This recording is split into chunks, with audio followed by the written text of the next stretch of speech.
Hello, everybody. Welcome to Wine World TV, the best wine show anywhere. I'm your host, Mark Fusco.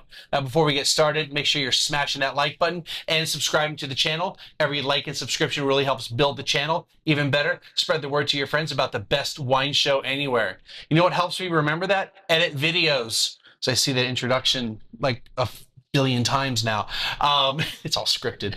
Anyway, I have a really good friend of mine, Jennifer Beckmann, and I finally visited her place after however many years it is. And so this was a very, very much needed visit. And I'll blame this on, I guess I'm going to call it local syndrome, whatever. You don't go to the places where you live. Not that this is a tourist place, but it's like, you don't go to the Alamo if you live here. Exactly. Well, I've known her for so long, and I'll be honest, I really don't go out as much as I used to, except for all my trips out of town, which I got another one coming soon. That's what happens. But I'm so glad I got down here. So you're seeing this somewhere around the time I probably am putting out the Texas Restaurant Association shows. I have no idea how those are going to look yet, but this is probably coming after some of those. And this is literally next to the I almost said George R. Brown, the Henry B. Gonzalez Convention Center. So we're in downtown San Antonio. And so my good friend Scott Oda was like, I'm going to go see Jennifer. I was like, I haven't been there. And I'll let Jennifer introduce herself and then let her tell you what she told me when I walked in the door. Jennifer, on to you. I'm Jennifer. I met Mark many years ago, so imagine my deep disappointment when he hadn't arrived here. Exactly. So it was an opportunity to give him unlimited amounts of shit about just making it his first time. And she did. I have worked here in the Texas wine industry for a little over 14 years. I started as a sommelier in Chicago, worked with restaurants and retail as a wine buyer, did my certifications in Chicago, ended up, I always say, in Texas. The military brought us here. My husband at the time was stationed here at Fort Sam Houston. I joke, the military brought us here, the wine industry kept us here. There you go. So I fell in love with Texas wine. I'd love to say that was a very fast relationship, and it was absolutely not. I came in like most people do. I had a big old sommelier-sized chip on my shoulder. I very much thought there is no way that Texas can make really great wines. And then I went to a handful of wineries, and now keep in mind, this is 2008. This is a very young time in the industry, very different time in the industry, and just didn't love what I found. Yeah, I absolutely agree. So I moved back here 2008. Also lived in Chicago. We never met. We never knew each other. I was just barely getting into the wine side of things. I was not a sommelier by any means. I hadn't even done a certification yet. So all that stuff was living here. But early on, I think about a year after living here, when I quit my job, which is when I started this show in 2009. So 16, 15 years ago. Yeah.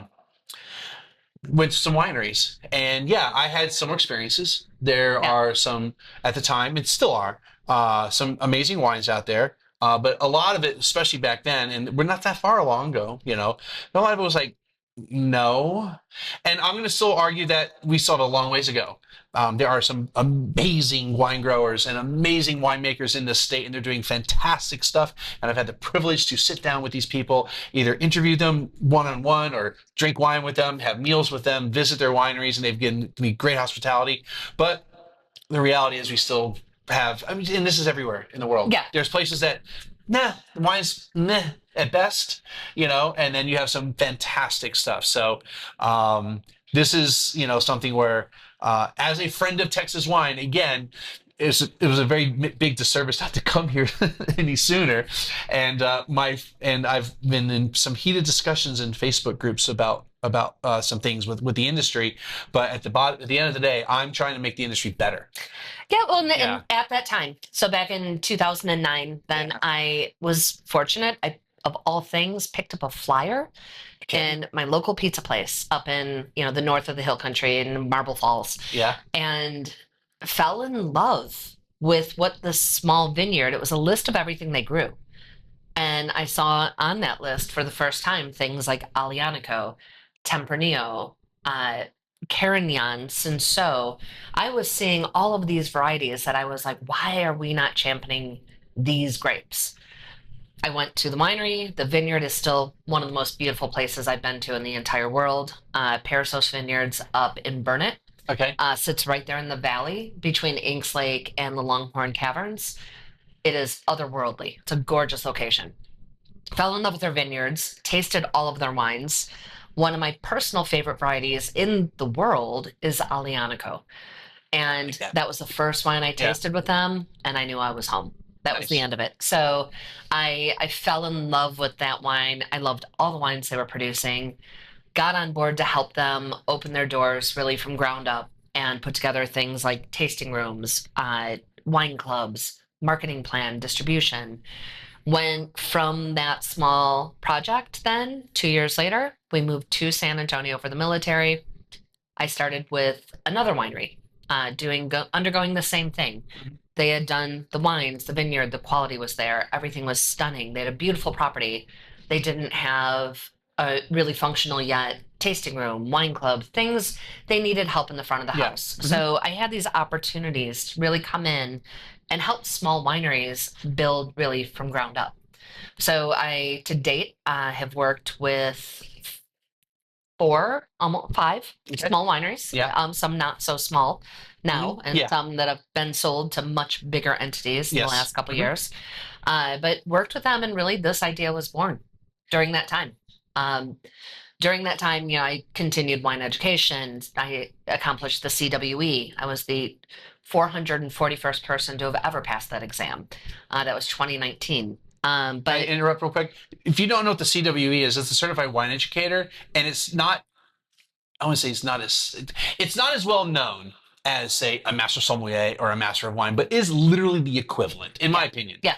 You have to know your stuff. Now, the thing with them is that you go from certified specialist of wine to CWE. There's nowhere in between. There are no incremental steps. It is from 0 to 60. They have, it says I did my CSW in 09. They have, no, 10. When I do 10, I did it. Anyway, they had a certified specialist of spirits and a certified special hospitality, but they're not like stepping stones. They're just, So it's a benchmarks. That's a daunting exam. I've not taken it, but I've known some people who have. And so I want you to understand the CWE is like, oh, what's that? No, we're talking equivalent of a master sommelier or a master of wine. Okay, sorry. It nearly broke me. Nearly broke me.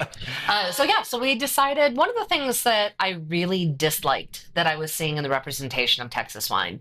And, from that time in 2008, I mean, at that moment, I would say the vast majority of the wineries I'd put in my top 5 for quality in the state were either just opening, really just getting their bearings, or not here yet. So we were seeing a massive turning point in the industry with new talent, younger, kind of fresher blood coming into the industry. A lot of wineries did not have internal infrastructure.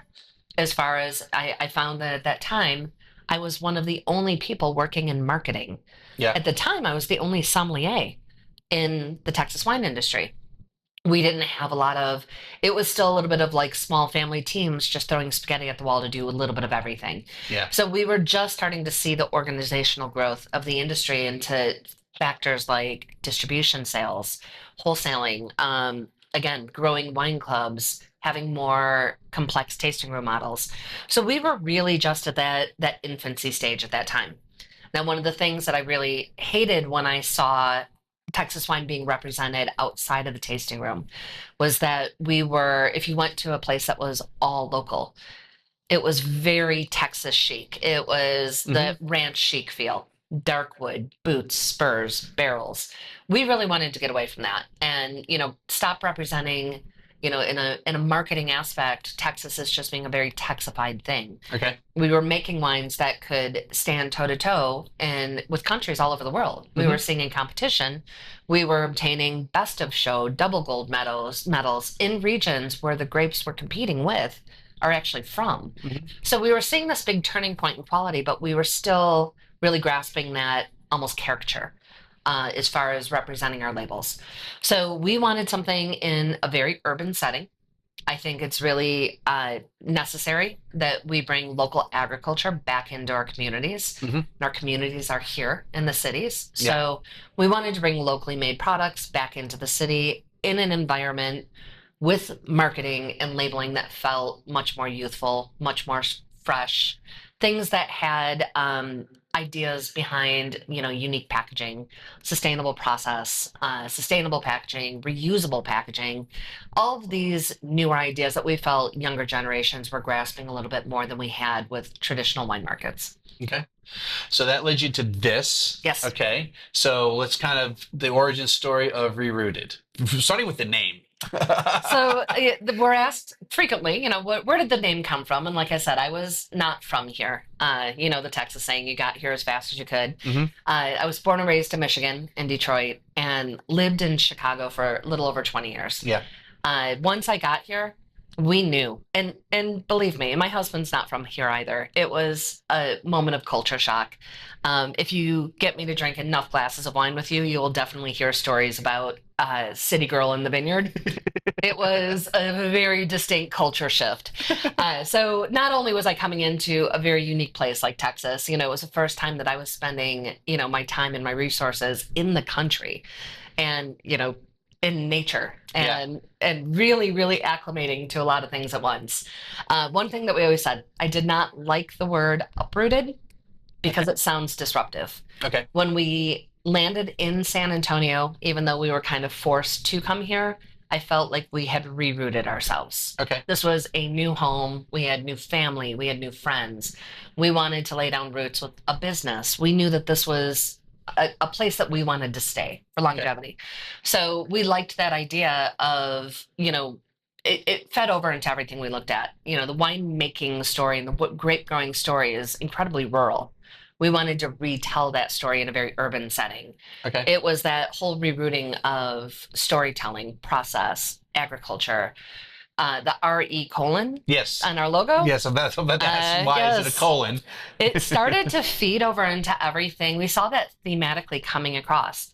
We knew that we wanted to, again, retell the story. We wanted to re-educate the community about what Texas wine could do and is doing. We wanted to recycle our process and make sure that we are producing with sustainable means in mind as far as our packaging went. We do reuse. We, recycle. We are putting repurposing. So we tried to feed that through everything we were doing, and it just sort of naturally rolled over. So then the logo was kind of born the way it was. All right.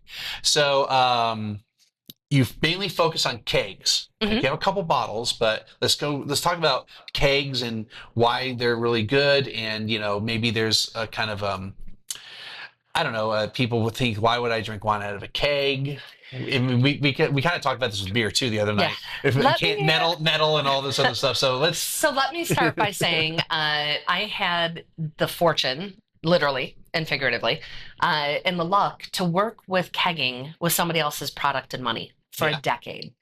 So I wasn't finding the drawbacks. We started kegging wines very early under another label for another winery, primarily to work with our partners in the beer industry here in San Antonio. So we'd have, wholesale placement in a brewery on tap. We did that to obviously extend our marketing reach. But I wasn't seeing the downfall. The wines that we were putting in keg, and at the time, and still, I'm using container kegs made out of PET plastics that have been recycled. They're 60% made out of recycled plastics. They can be recycled when they're finished, but we were finding that there is no change in quality, taste, and we went through studies for years. We put the same wine in bottle in keg. We did trial samples side by side. we weren't seeing that effectively shifting what was happening with our wine. And the one thing we know up front is that wine ages extensively well in large format bottles. Yes. It is always the superior way to age. So we're generally just putting it in these ultra large format vessels and letting it sit. Now, we don't do kegging for years at a time. Right. We keg our inventory really with 18 months at most, at maximum in mind. Okay. Pouring, we use a nitrogen draft system. So that nitrogen feed is pushing any oxygen out of the kegs. So at the end of the day, end of the weekend, we have on our side very little loss. Our guests don't need to worry about experiencing oxidation, cork taint, any of these factors that we're going to get from the natural bottling process. Yeah. So we have this nitrogen fed system that's really effective at keeping things fresh. We pour our wine either by the glass or into glass growler. Our glass growlers, and believe me, I was not entirely sold up front that that would be long-term ageability. Mm-hmm. They're entirely airtight. So we experienced during the pandemic where we were already working on our architecture, building, thinking that we were going to open in April of 2020. Silly news. Yes. We were already delayed in our construction at Okay. that point. So we just kept pushing, decided we were going to continue promoting during that time. We emptied 1 keg of white wine, 1 keg of red wine, and 1 keg of rosé. We poured them into growler. We kept them during lockdown for the sake of science. Well, yeah, you have to test as things go along. Yeah, for science. Yes. We opened at least 1 white, 1 rosé, and 1 red every month for 18 months. We ended up running out of wine before we saw any degrade to the wines that had been basically bottled into growler during that period. So the effectiveness of aging, I don't know that I want to hold on to these wines for 15 years. Yeah. But we're also not making wines on tap that need to be aged for 15 years. Yeah. It's drink now. I was saying that's kind of the idea of Yeah. what you're coming in for. You're not here, we're not having like 82 Lafite on a keg. Right, exactly. So. You have not tried my new, no. And that was the other thing. And, and I spent many years consulting for collectors and for professionals. And something that always broke my heart was the amount of wine that even in my own cellar, I go through, I do the cleaning through the cellar maybe once every 2 years. And I inadvertently end up just dumping a case or 2 cases of wine down a drain because I've let it sit too long. Yes. I know it's past its prime. So we have this love affair with collecting, and it sometimes stands in our way of drinking those products to a deficit. Yeah. So we wanted, I think I would say if we learned anything during the pandemic, drink it while we got it, man. Yeah. Well, I guarantee you, I drank a lot of my stuff. So when I left restaurants to go to retail, I had close. By a lot of people's standards, is a lot of wine, but by other people's standards, it was not. I had about 200 bottles total. Yeah. And during the pandemic, my actual cellar like crapped out, and then just through a lot of BS, it never got fixed. But I've drank most of that. There's still like a handful of bottles that I'm holding on. Yeah. Oh, no, there's some I've bought since I left restaurants. So, but there's things I had when I was still in restaurants. There's maybe a couple bottles left from that. And don't get me wrong. Yeah, there are wines that are meant to age. It's part of the beauty of the process. Yeah, these are ones that are meant right? to age. Yeah. And those are the wines that I love to hold on to, and it's a weight. It's really kind of a weird, it's like a scavenger hunt when you put wines into aging, right? And there are wines that I forget I have, and I get back and I'm delighted, and you're kind of like, do I open it now? I would say don't buy one of anything to age because you're never going to find anything out that way. So we wanted to get away from that idea of ageability and collectability. The wines that we're producing are, like I said, many of them can be aged for longer term, right. But that's not our focus. Our focus is that we should be drinking wine now. Drink it every day in moderation. Drink it with your friends during celebration. Drink it when you're in the mood. Drink it maybe when you're not in the mood. Yeah. So it's that idea that we should let it enhance our life on a daily basis, and it doesn't all have to be collectible. So getting away, enjoying and interacting with wine, with meals, that's something that should be more accessible. Being able to use growlers or refillable products. That's a really great way to do it. And it's Yeah. not a new concept. We see this in Italy, in France. We'll have filling stations in every wine community where the locals come in to get really quality wines that they're going to drink now. Yeah. They're going to drink it for lunch and then dinner and then the next day. And it's part of your everyday life. So we wanted to really hone in on and support that mentality. Yeah. We had two wine club members. We developed a wine club that really supported that and kept a $20 a month, just very low subscription level. You get a bottle a month for free, your choice, on tap, something to drink now. Yeah. We have growler bottles that are metal, stainless steel, 750 milliliter, made for wine, particular, Yeah. that we utilize. They use that once a month to fill their bottle. Yeah. We had a couple come in and they had filled their bottle and were walking back. They live 4 blocks away from us over here in the Lavaca neighborhood. And a second couple came in right behind them. They said, "Hey, we passed, the so-and-so couple on the street. And we saw their growler." And I was like, "Oh yeah, they were just here." And he said, "Yeah, you have like a growler gang in the streets of Lavaca." And I was like, "Okay, that's a really fun way to put it, but okay, you know." And he said, "We've lived across the street from each other for years, and we know them. We know their name. We've never sat down and had dinner with them." I was like, "Okay." He said, "The night that this all occurred, that we came in, we filled our growler. We went home. We went across the street. We invited him over with the kids for the first time, and we shared our growlers." Nice. And that story is 100% the way that I think that wine should be viewed more frequently. It's about bringing community together, having fun with your neighbors, having something that you love and you enjoy and can think about is thought worthy with your friends and your neighbors. So that was why we were really very determined to find a location that was not only in an urban space. Yeah. We didn't want to be just centrally tourist, demographically downtown located. We wanted to be in the heart of a walkable neighborhood. Yeah. Or more, Yeah. and we're in 90% of our clientele live within, a 30-minute walk or 40-minute drive of where we Nice. sit. So basically, what she just described is effectively a symposium.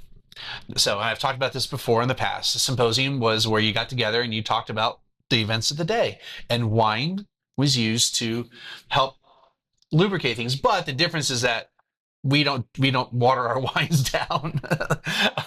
They did, but I mean that's the idea. Right. The history of sharing wine with people, even in a serious not the kind of intellectual situation, but even just having dinner with other people. Right. You're not even going to talk about the events today. You're just going to get to know each other, whatever.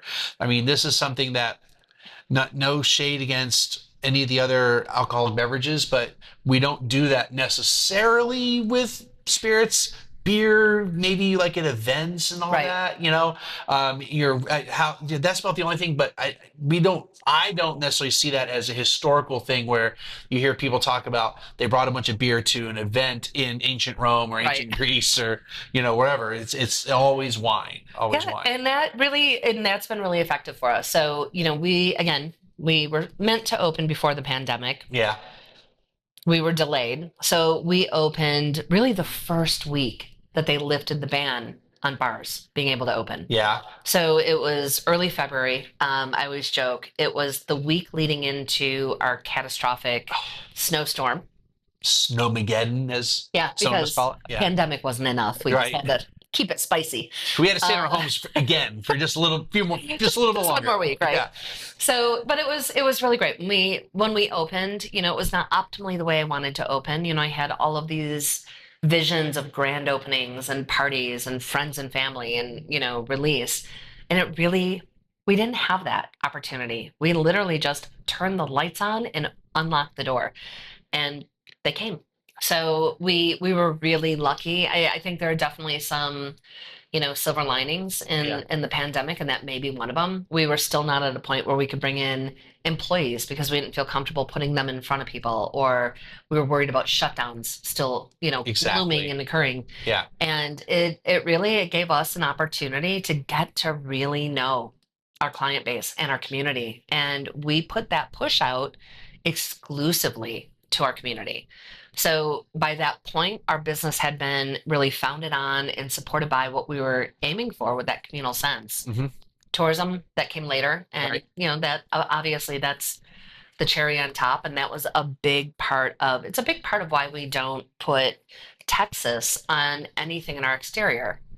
We want people to come in, love the wines, love the experience, love the place, like the atmosphere, Right.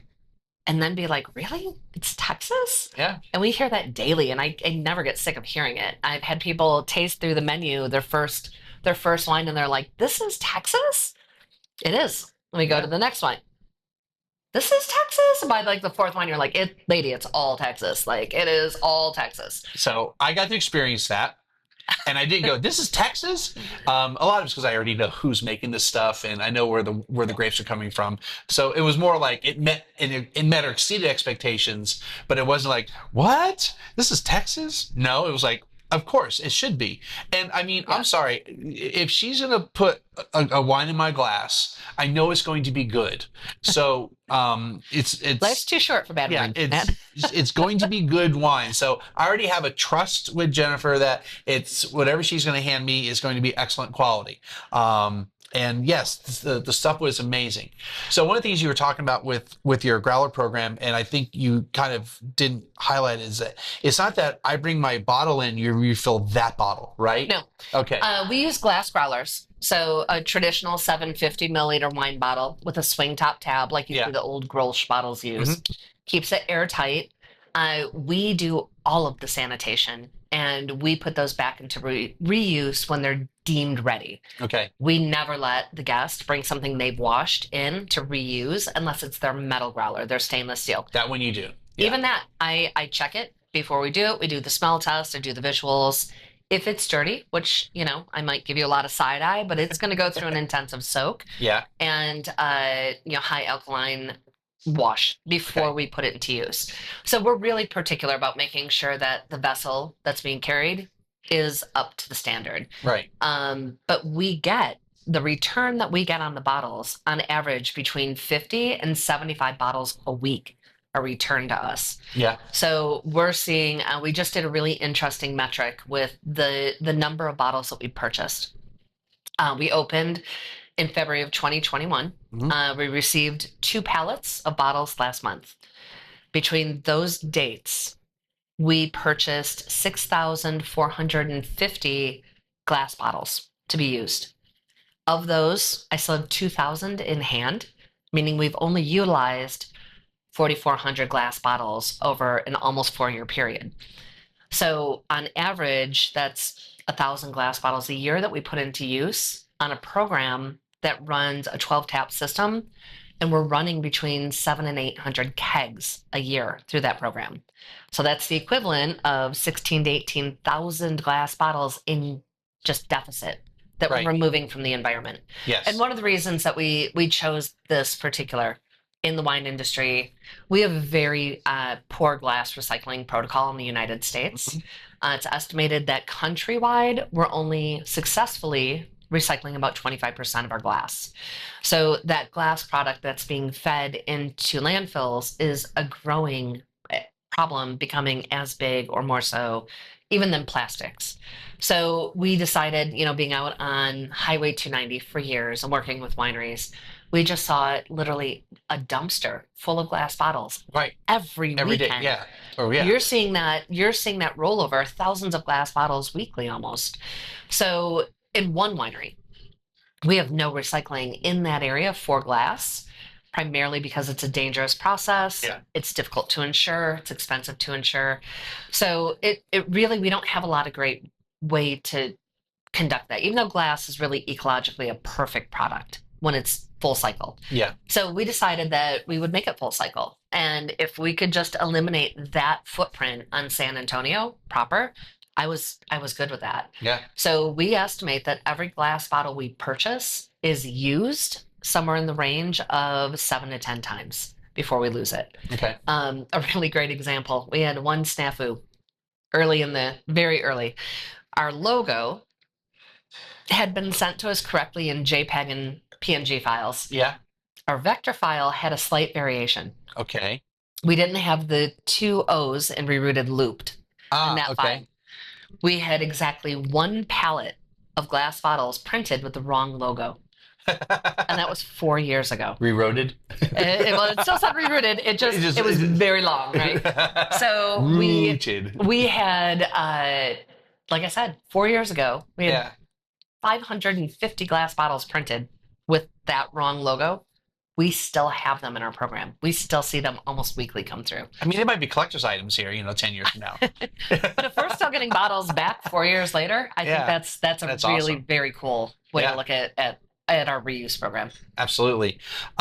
So you have 12 taps. Mhm. Okay. So I imagine they rotate throughout the year. Yes. And then can you want to talk with some of the partners you're using and Yeah. yeah. So we do our wine production. That's kind of another aspect that we looked at. Number one, I don't have the finances to purchase $1 million property and fill it with millions of dollars of equipment. So, and there really isn't a need for that in the wine industry. Not every winemaker needs to have, given water rights and land rights and everything that comes with that, not everyone needs to have a cellar filled with $1 million in equipment that they're going to use once a year. Mm-hmm. So we've seen in Napa, in every wine region in the world, including in Texas, we've seen that rise of custom crush facilities that will basically own the ability to do the production and let you do it to your specs, right? Right.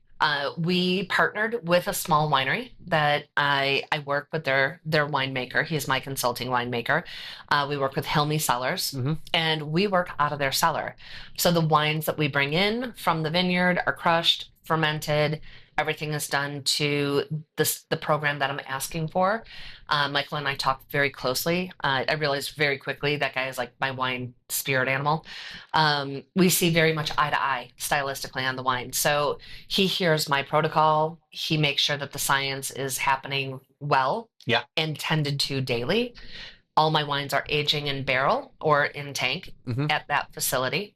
And then we keg once a year what we're going to take away. So we right now have 7 wines on our tap system that are for our program. These Okay. are all wines that we've produced from vine to bottle.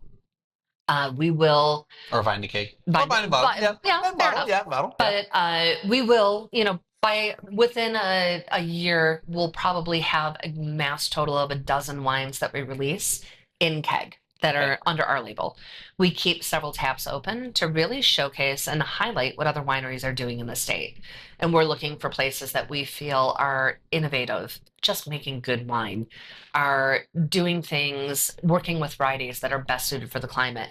So we're really just ultimately looking for great wines in every category to showcase on tap.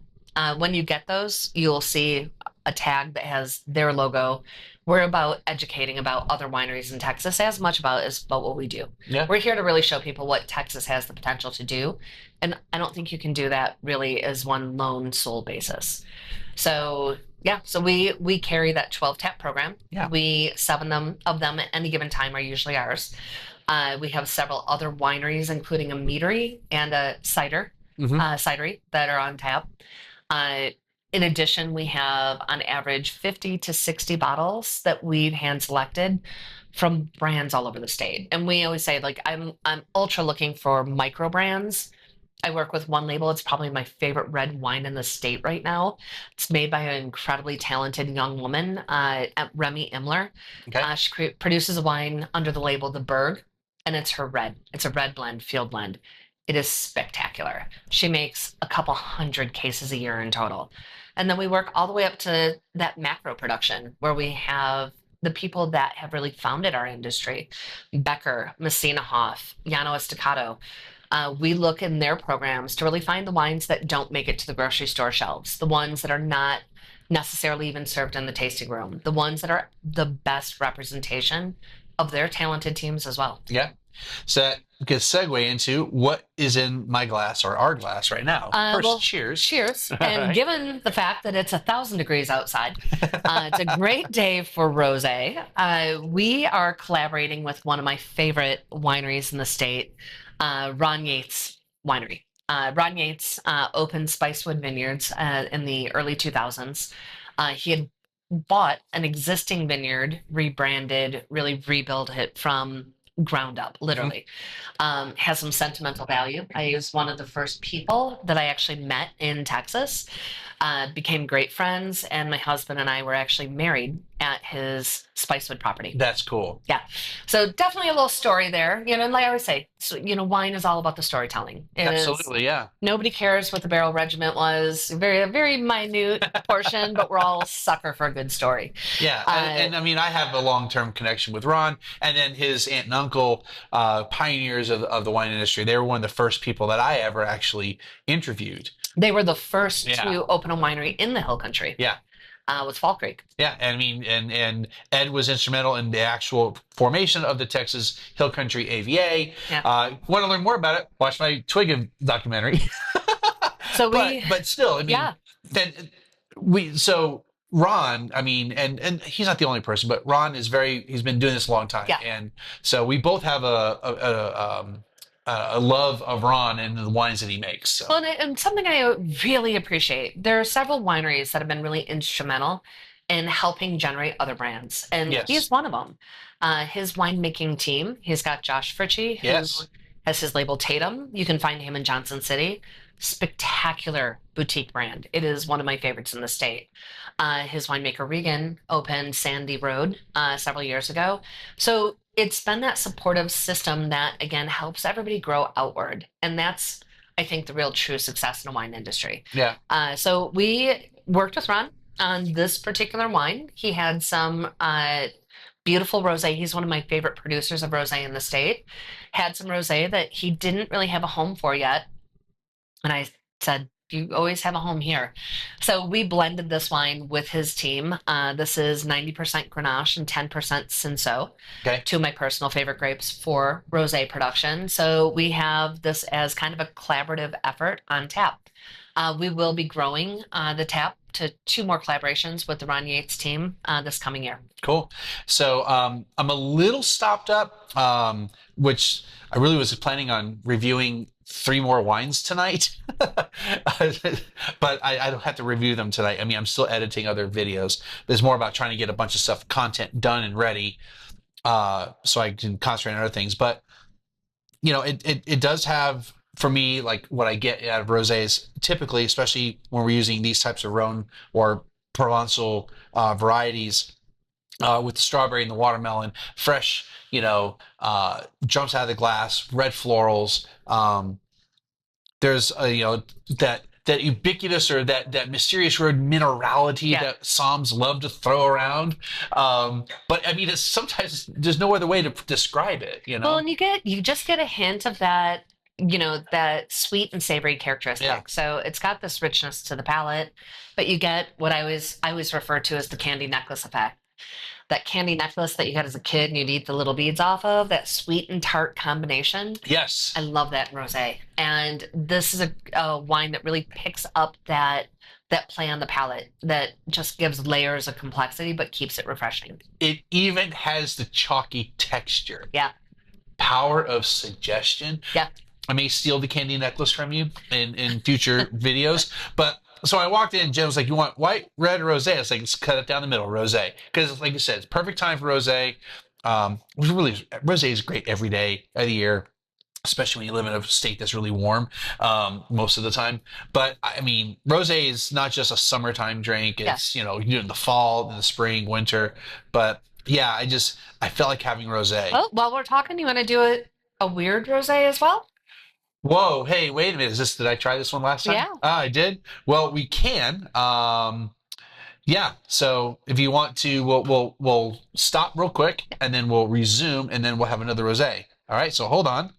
All right. By the power of magic and video, we now have another wine here.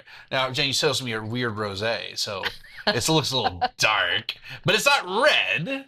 It's not red. Not red. It drinks similar to a very light chillable red. We had a grape called Counoise, Yes. which is a southern French native that you'll find in the Rhone. And we really got more extraction very fast than we expected. So we did a little bit of experimentation. We put part of that juice into 3 months of barrel aging, neutral French oak barrels only. Okay. The rest went into stainless steel. We sommelied some of this away.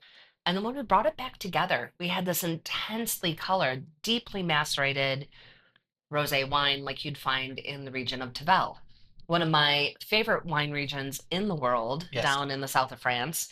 They do these really complex dark rosés. I'll be honest, I fell in love with this wine deeply right away, and I was a little worried about introducing this and having to fight an uphill battle and making people love dark rosés. And it has been one of our most popular wines to date. This is something that just really, really landed. It really resonated with a lot of palates. Yeah. So, one of the things I think is really important is that number one, we're not here to speak pretentiously about wine. It's just juice. It is fun. It's supposed to enhance your life, not stress you out. Let the stress fall on the Somme. The Somme should make you feel good about it. So, we, want to introduce new styles of wine, kind of, forward thinking styles of wine in addition to things like the packaging. But it's also really important to me to have wine for every palate and have great wine for every palate. Yeah.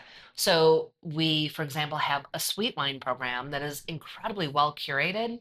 We really put a lot of effort into finding these exceptional expressions of sweeter styles of wine that range from barely sweet all the way up to fully dessert. Yeah. So we really look to have, unique expressions for everybody to enjoy. No. And that's important to me. Everyone should have a good time with wine. Every palate should be serviced. And, if we can kind of make it a unique experience along the way, we're here for that. Yeah, I agree. So right before we got all this, we kind of talked about this, and I think within our industry, and I think I know, within our industry, we'll have people go, "I want a sweet wine." Okay. Now, sometimes you don't know if they mean sweet or fruity, so you have to figure that Right. out. But they really want a sweet wine, and you know, some of the best wines in the world. I mean, literally, some of the ones that last the longest are sweet wines. But we tend to but you tend to have people that are drinking sweet wine, but maybe they're not the quality that they could really experience. But like we like Moscato. Moscato is one of those Right. wines that people go, they like Moscato? Yeah, and so do I. Riesling. Riesling is everything bone dry to lusciously sweet. You got your Sauterne, you have your Tokai, you have all kinds of just stuff that's just sweet, and it's not a bad category. It's just that I think wine professionals get so caught up in this dry wine thing, that if it's Yeah. not dry, if it's not less a certain grams per liter of sugar, it's not going to be a good quality wine. And but you can make excellent wine that's at Yeah. different levels of sweetness. Now speaking of that, this has to me a sweetness to it, but I don't know if it's sugar or fruit. I feel like it's fruit, but it could be just a slightly No, elevated it's fruit. RS. Yeah. We had Okay. no RS on But this. yeah, I And mean, it and tastes more like fruit, but if you told me it was like five or yeah. 6 grams, like not like 20, And but the truth of the matter it's is, when delicious. you really strip away a lot of our pretense Yeah. around wine, the vast majority of professionals and just consumers alike really enjoy a little bit of RS. So it's something that is, we find some of the more popular wines that we recognize as leaders in the dry market, and they really are pushing the limit with residual They sugar. are. And when we look at the other side of that, where we have, we do teach class. Uh-huh. We do a very long and varied classroom program open to the public. You can find our classes usually listed on our Instagram page. We're about to reset our schedule for the next couple months very shortly. We just did Rose all day. And something that we spoke about was that revolution of Mateus and Lancers and then inadvertently White Zinfandel Right. The that, stuck fermentation. Apparently it was 3 times, yeah, not just once. I thought it was a one-time deal, and apparently it was no, 3 times they had a stuck it fermentation. revolutionized Yeah. the American palate. It was really our starter kit to drinking wine more seriously. Yeah. So they have their place. They definitely have their place in history. We've evolved to create sweeter wines, but I think that was part of the downfall in the way that we view sweet wine. Yeah. We tend to think they're the wines you drank in the back seat in high school, the Boone's Farms. And Yeah. it's not that. You can make these really well crafted, beautifully crafted, wonderfully drinking sweet wines that have a place in many different ranges of sweetness. Right. And we're here to show that aspect. Our sweet wine sampler builds from off dry up to fully sweet. And we find that people often like drier wines than they expected. Absolutely. So, I mean, sugar makes everything taste better. I yeah. mean, it's not just wine. I mean, not to go down the rabbit hole too much, but just think about all the products you eat and consume that have hidden sugar. Hmm. It's there because it makes it taste better. Right. But with wine specifically, yeah, if you have that hint of residual sugar, you can really enhance the flavors and the aromas of what's going on. But yeah, dry wine, absolutely, fantastic stuff. But you can't. I mean, if you give me a really really good sweet wine, I'm not And gonna turn as it down. mentioned, we hit every category. We do anything from mead, cider, sparkling wines. We have a small, very small by the bottle natural wine program Yeah, by two brothers called Soto Vino that I adore their label. I've heard of them. I Uh, haven't had their stuff yet, but I've seen their stuff they're out there. outstanding. They Yeah, do beautiful labels. We have several other wines, but we like to, again, put that representation on every category. yeah, There is something for every palate here. absolutely. And I mean, you should be like, I think with people who are wine professionals, you can sometimes get into that I don't know, trap yourself into saying, well, when I open a place, whether it's something like this or a wine shop, I'm only going to do this, right? Yeah. You know, yeah, if that said Mark's wine shop out front, sure, I can do whatever I want, Mhm. but it doesn't necessarily need to be Mark's wine palette, Yeah. Yeah, right? well, that's exactly it. That's a very good way to put it.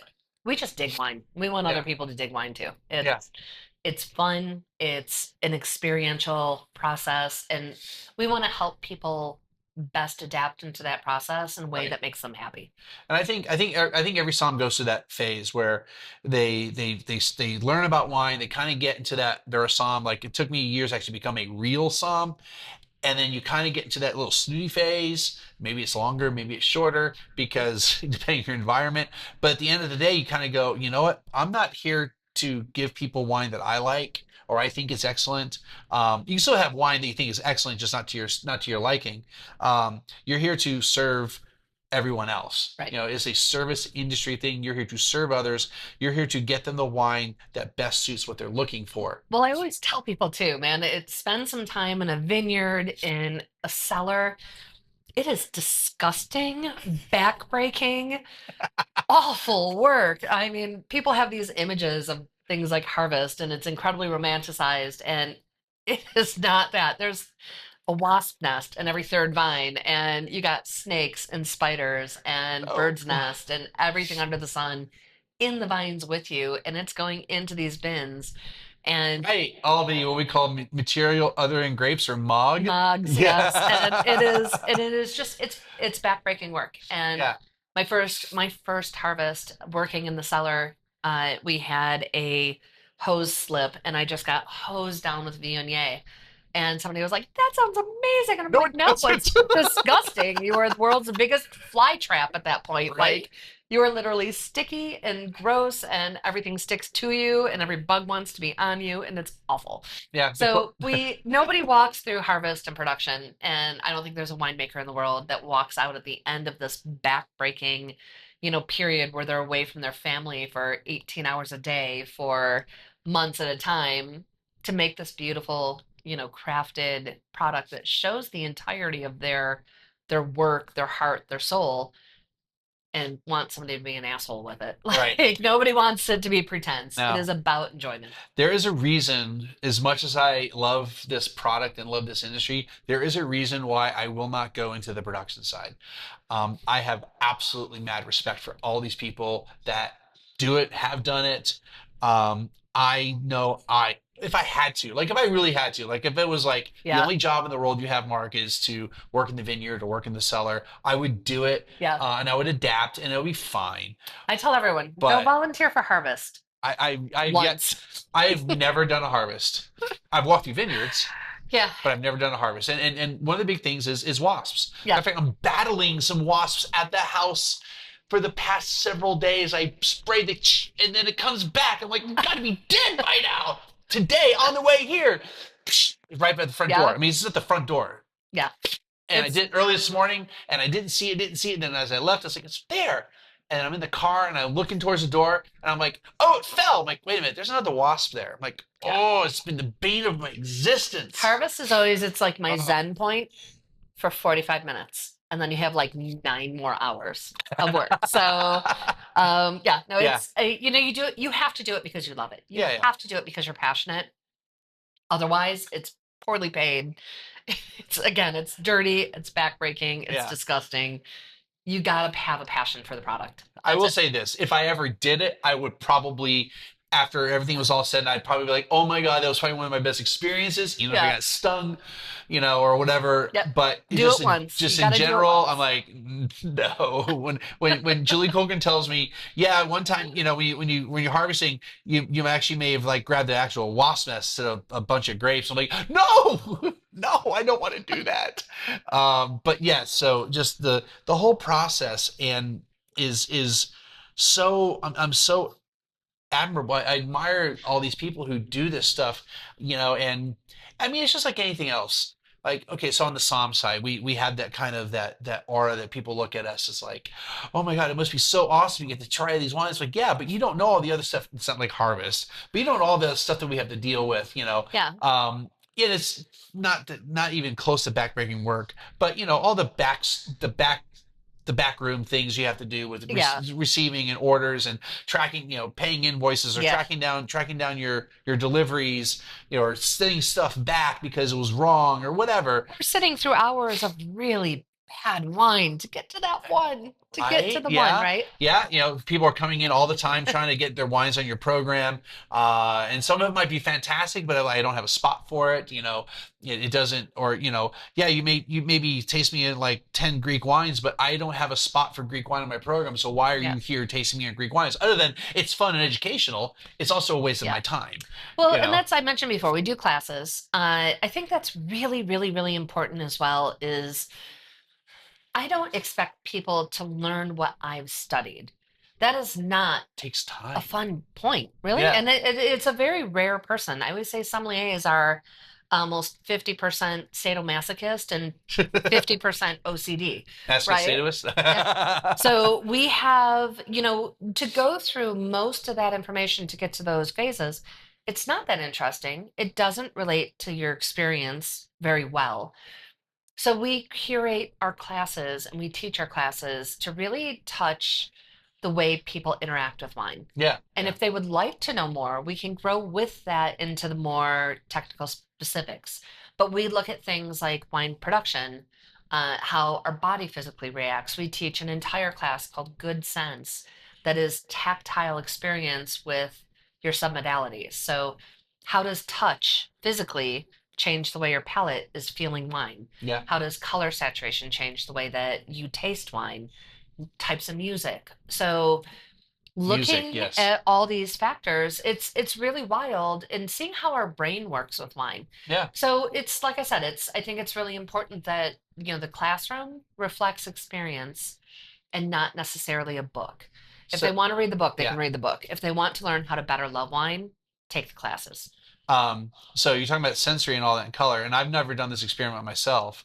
Do you have this in a class, or maybe you might want to do Mhm. it, where you have like black classes Yeah, and we do. Yeah, so you is it that's red part or of. is it red or white? We do that as part of that class. A We true blind tasting, We right? actually do the black glasses in several formats. Okay. But my favorite is actually styles of fabric.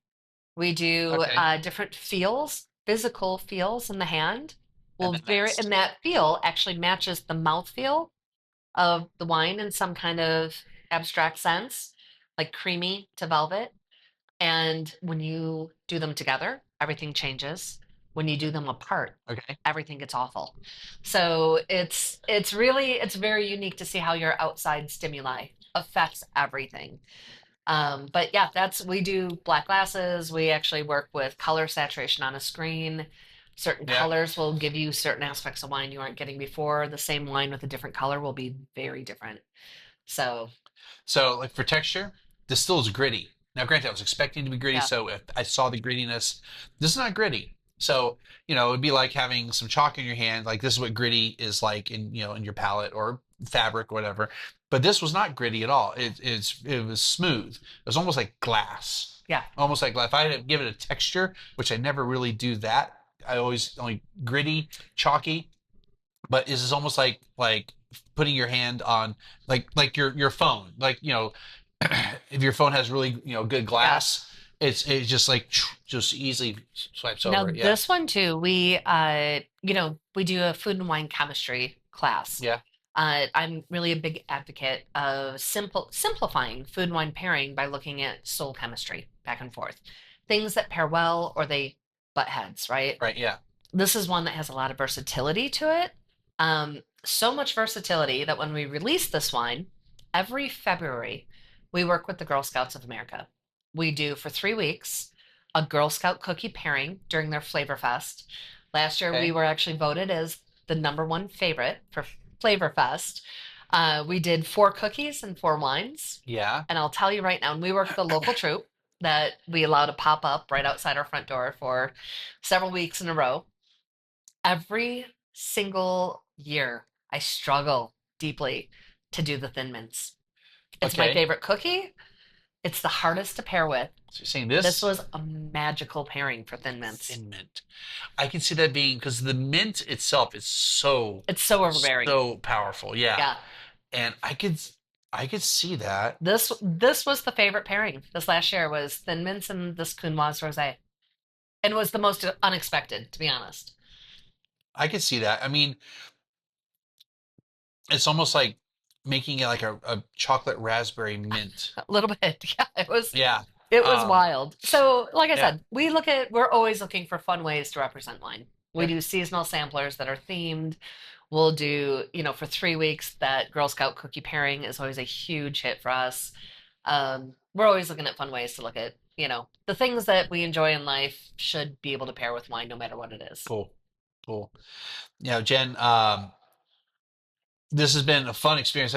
So two times in a week. Well, not yeah. It's a week ago today. I was in here. So twice in a week.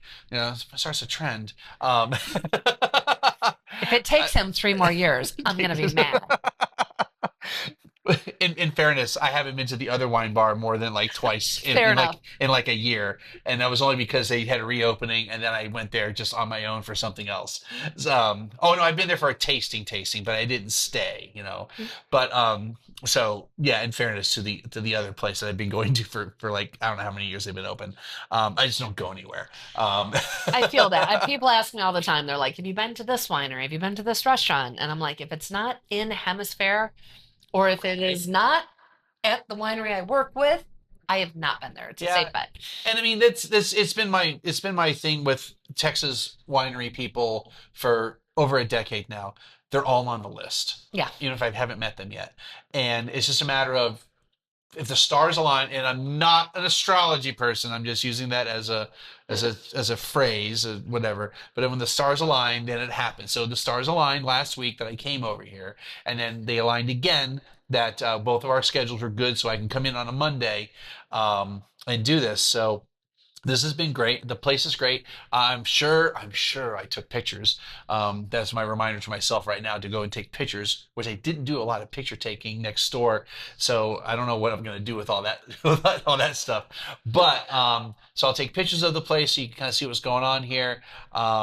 If you're in San Antonio, if you're coming to San Antonio, not necessarily as a tourist, but if you're coming to San Antonio, you want to have some really cool Texas wine, and without Mine's having to yes. go to the hill country, which you still should.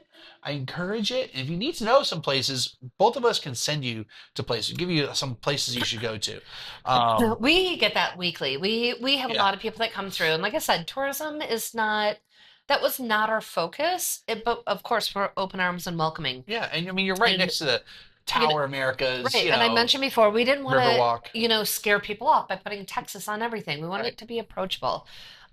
We get people that come in. We've had people extend their trips to take a 3-day weekend in the Hill Country. We work very closely with a tour company that has guided tours from San Antonio. We take annually our entire staff out to visit new places throughout the Hill Country, utilizing them. So we love to write recommendations. I have had people that have emailed me that they were coming in from out of state and, preemptively asked, what's your schedule like? Do you have time to do this? I will give you my personal Yeah. top 10. And we try to really make that fit for your palate too, Right. because Yeah. one winery might be my favorite. It may not be to the palate needs of Right. Yeah. Yeah. the guests I'm speaking to. So we really we put a lot of effort making sure that we're giving the best recommendations to kind of experience the hill country through that vision of what's going to be best for the experience you're looking for. Some wineries allow children, some don't, some allow dogs, some don't. Right. Yeah. You shouldn't have to fight it. You should be able to experience things really freely to what fits your needs, and we can help you with that. So, we have friends all over the Texas wine trail that, will fit somebody's palate somewhere. And we like to make sure that the right people get there. Cool. Anything else you want to talk about? Um, I don't know. I think we kind of hit it all. We just love for people to come see us, check out. We rotate our artwork really Yeah. Yeah. frequently. We got Lee Derelick, who is one of our part-time employees. She's an outstanding photographer, but we love to work with local artists. We just worked with a local Southtown artist to do a unique label on a bottle. Okay. We all of our fixtures in the building, we worked with a group called Tata, who used recycled airplane parts for our light fixtures, Cool. so that we would have again that reuse theme. But come in, talk to us. We really like to talk, and we like to talk wine. I had a journalist come in from New York not too long ago, and with several other journalists, and I walked away from the table after a cup of coffee and or two, and talked a lot about stories and told him some crazy stories. And I overheard him say, I went to France because I wanted the stories, but they were just too fucking rude. I just heard about a cat in a hurricane, a horse in the vineyard, snakes on the vines. I'm like, well, there's nothing, there are no holds barred. We will tell you everything about it. We'll give you the good, the bad, and the ugly. So, I'm sorry he had the rudeness from France. I will say that the two oh, times I've that's been to fair. France, at least in the vineyards, everybody was fantastic. They are wonderful. And absolutely, that's not a fair assessment. That was a quote. I actually had one rude person. It was in Paris, and it was a conductor at the train on my way to Bordeaux. Not on my trying to get onto the train to Bordeaux. He was not nice, and I had a ticket, and I was like, I was so melodramatic. I'm serious. I was like, I have to get to Bordeaux. I mean, I literally said it that way. He goes, "You're late." I'm like, I wasn't late. I've been here for 4 hours waiting for the train. So he wouldn't let me on. He wouldn't let because anyway, I won't go through the rest. He wouldn't let me on, so I ended up getting the next train 4 hours later and arriving in Bordeaux like at 9 o'clock at night on a Sunday, and having to spend the night at the Hotel California Oh, good Lord. All right. because I So couldn't get my rental car to drive at the Pauillac. this poor guy, though, I'm sure he was looking for the stories and they were telling him about the wine. And Yeah. it was a disconnect. But we are always here we'll tell you about either one. The stories are the wine. And we got some good stories. Stories sell wine, and wines create stories. Ooh, I like that. I'm gonna market that. But there's always We're going to make a t-shirt. make a T-shirt on it, right? Yeah, I mean, there's always a story behind the wine. The stories sell wines, but there's wines always have a story. How about that? Yeah. Well, Jen, thank you so much Yeah, for thank you hanging for out with coming me in for a little finally. bit. After 3 years. After 3 3 and a years, half. something like that. Not 3 to and a be, half, I'm not counting, but it was 3 years and 18 months. you I'm know. just saying. in like 5 days and 3 hours or something. I don't Just kidding. know. I'm going to finish these two wines. I'm going to hang out here for a little bit. And folks, that's going to wrap it up. As always, just click like and subscribe. Tell your friends about it. And we'll see you next time. Maybe with some Texas wine. I don't know. I don't have any Texas wines left to review. But just with some kind of wine. I don't know. Follow us at Rerooted 210. Yeah. I'll have everything down below to link. And please do it. And we'll see you all next time. Cheers again. All right.